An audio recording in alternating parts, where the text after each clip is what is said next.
I'm just trying to think of, you know, the best place to start, because I had that occurrence at uni. Then I started to avoid doing presentations. I thought it was linked to public speaking. And I just said to people, I've got a fear of public speaking. So part of what made the anxiety worse for me was the running away from those situations that I couldn't control. That physical takeover that you explained, where, you know, you just feel horrendous. It's, you know, it's panic. You feel you're scared. Don't know what's happening. Yeah. But I would say really what kicked off when I had to start looking into this was when it was alcohol linked. So I'd had a really heavy night on Friday night, and like really heavy. And Lou, my other half, my fiance, she doesn't like it when I'm really drunk. I think I can't actually remember what happened on the night. I could just remember pissing Lou off to the extent she didn't want to talk to me. Yeah. So we were driving home. We lived about an hour away from my parents' house. So we went out with my mates, got way too drunk. So that's like note number one. So alcohol induced came in, right? And what I learned, and I've learned much more over the extent of my life now, that alcohol is not great for you. Okay. For a lot of people, you can have a few drinks and you're good. For me, if I have more than 2-3 drinks, I have a hangover the next day, and I don't get sick. I get anxious and I get paranoid. I get like anxiety hangover, right? And I start feeling guilty and I start worrying and overthinking. Yeah. So on this car journey home, Lou wasn't talking to me. And mate, as a personal thing, I really struggle with that, because if there's any issue between anyone, I need to talk about it. I need to get it off our chest. So I need to just, even if it's, I don't want to talk to you again, that's fine. I just want to try and work through this. I need to have that dialogue. And she was shutting me down. And it started taking over. And I physically, I was like, God, something's going on here. And I was starting to spasm a little bit. My stomach was like cramped. I was like, what the hell's going on? My heart was racing. And we were probably about quarter of an hour from home, and it really kicked in. I was like, Lou, you need to pull over. I'm struggling to breathe. And then we pulled over to a pub, and the panic had set in quite a lot for me. I'd never experienced this before. So I'm really sorry in advance, anyone watching this that's gone through it, because I really don't want to make you feel uncomfortable either. But at the same token, I think it's really important that I kind of own this and describe it so you know what I've been through. But my mouth went to go and I couldn't talk. And my lips went blue. When I was trying to breathe, I couldn't breathe. And I was like, what the fuck is happening to me? My heart was racing. I was panicking, and I'm trying to breathe, and my mouth was just like cramping up, taking over. And we called 999 because I thought I was having an attack of some kind. I don't know what the fuck was going on. I don't know if I was poisoned or what. So the paramedics come out, and funny enough, just like you say, taking action makes all the difference. It's one of those kind of things I put out there straight away. Just when we had called the ambulance, they're like, they'll be with you in 5 minutes. I started calming down a little bit. Lou ran in to get some water for me, came out, and I was just calming myself down. They came pretty quickly, to be fair to them. I got in the back. I was like you, right, let's just work out what heart issue I've got right now. What's going on? And they said, oh, no, you're fine. They plugged me up. They took my heart rate, my pressure. Like, yeah, mate, you're good. Have you ever had panic attack before? I was like, what are you talking about? I was like, no, I don't think this is panic. And I was like, no, that was a panic attack you just had. And I was just like, the realization, this can't be me. I'm a man. I'm like I didn't worry about shit like that. I'm fine. I was like, what am I panicking about? Like, there's something underlying. It's like, it's okay, mate. It happens a lot. And it's just that it was kind of sinking in. And I thought, God, there's got to be something else. He said, your markers are all fine. Don't worry. And they kind of gave me some advice to go and speak to a doctor. And they were just brilliant with me. And they calmed me right down. And then I went on a journey back, and it started kicking up again. And we pulled over, and we stopped a couple of times to go home for 15 minutes. So then it's in my head, and then I'm aware of it. And actually, mate, I have to go back slightly, because funny enough, what happened a few months prior to that happening, I stopped eating walnuts because during work, I was struggling breathing, and I was having walnuts just before lunch. And then someone said, I was like, oh, I'm struggling to breathe. I'm feeling really uneasy, a tight chest and everything. I felt really not great. And I was like, oh, maybe it's nuts. Maybe, I'll stop eating those nuts. It might be that. So that I had signs of something there's obviously something underlying for me, but I hadn't paid attention to it. So here I am in a very depressed situation of like, all-time low. What the hell's going on with me? So I went to the doctors, and he was brilliant. So again, I would advise doing that. I'd also have some advice that if you again, like Sean, when I'm saying advice here, I'm saying it from like a friend perspective. Like, I am not an expert from this. I can just share what I went through and what helped me. And what I know is I went to a doctor and I told them that it was anxiety based. They gave me a certain doctor and he was brilliant. And what he did, I didn't want to go on medication. I didn't want to go down that path for me. I wanted to try and tackle this by other means if I could. If I needed to go on meds, that's fine, but I wanted to try and do it more naturally if I could.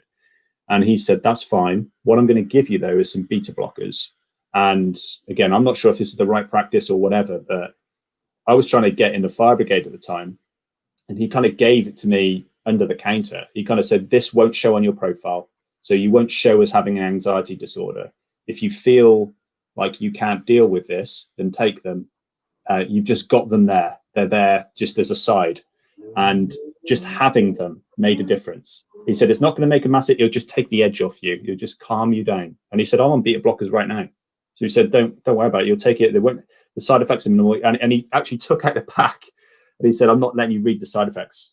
So I don't think, again, like he should have done some of those things, but that's exactly, he was right. He knew what it was like. So if I read those and some of the side effects, I would have been thinking, that's me and I'll bring it on, you know?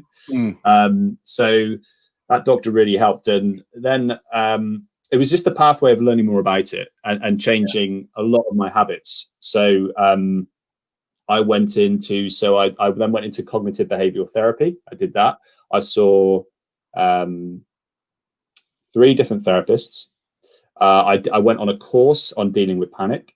I did a mindfulness course because I was told that's a really great way to overcome it. I did hypnotherapy with a couple of people. I think if there's any other things I've done.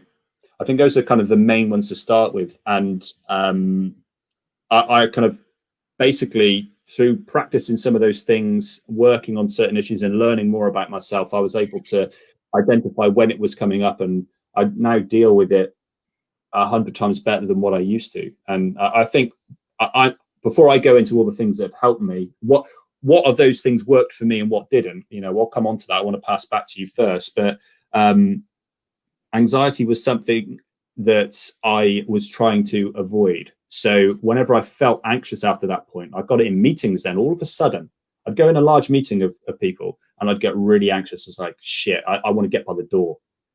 And if I didn't think about it, or I was talking to someone, went in and I was at the back of a room and there's loads of people with seats in front of me, so I'd have to make a big deal to get out and go, I start to panic.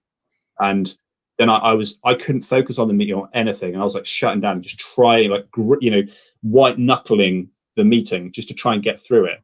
And people wouldn't have got any sense out of me. And then I started avoiding meetings. And then I started getting it in the car. So I started to avoid car journeys or to minimize them and to only be with Lou. I had to be with Lou in case it kicked off again. And I started creating all these rules in my life that were never there before. And I started to run away from panic. And the bit I want to open up to, which I think is really important, because I was working on some of this stuff and I went through depression as well, much more anxiety, smaller depression, but I felt so low. I was in a very bad way. And during that, Sean got a phone call. Uh-oh. Think we lost you temporarily. So just adding on from Hugh. Oh, is Hugh coming back? Am I there? Oh, you're back. You're back. Yeah, sorry, mate. So phone call was the last thing we heard. Yeah, sorry, guys. So I was with my friends and trying as a way to try and avoid this discomfort. My lowest low was when I was avoiding this so much of getting anxious that I got to a point where I think, is that agoraphobia, where you're scared to leave the house? Is that right? Or agoraphobia? Is that? I don't. Agoraphobia, is it? And anybody watching this will be Googling it or shaking their heads yes or no. Because I think, just to jump in, this is something that I noticed. Like, well, obviously I noticed. And it was one of those things where, as a friend, I didn't really know how to handle that. Because I think this whole leaving the house thing, it sort of, from what I saw externally, it doubled into your lifestyle and the things you were trying to accomplish professionally, it almost lended well to your anxiety or your sort of way about being, because it was really difficult to get you to come out and do things.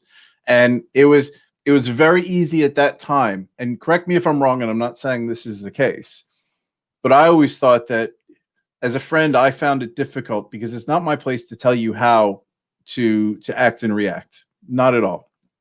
But I was always, sort of debating, is he not going out because he's made some lifestyle choices on being frugal, which you had done, or is he not going out because he is struggling with anxiety? And my only thing I could do as a friend was just let you deal with it, and you let me know how I can help. But I was just going to keep presenting opportunities, not to the point where I felt like it was, harping on every month, every Friday, hey, you want to go out. But it was interesting because that was my sort of point of view with that. Was that part of it?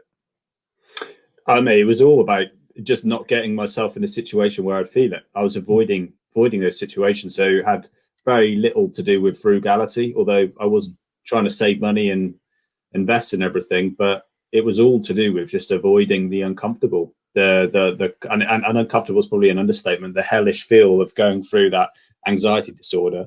And at its peak, I think when I cut off, I was explaining as a grown man, I was on my own. Lou went back to Sweden, see a family, and I was scared. I was on my own, and I was like, there's no support network now. And I asked my dad if he'd come and stop over with me because I was scared to be in the house on my own. I was scared of what was going on. And he came back and was like, you could see it on him as well. Dad had experienced anxiety his whole life as well. And it wasn't a very nice feeling calling your dad to come and stop with you, as a man. That was very difficult. And I think probably the lowest low for me was during a period like that when I was on my own at home. I was scared to leave the house out of fear of anything happening to me. And I had to post a letter. I'll never forget it.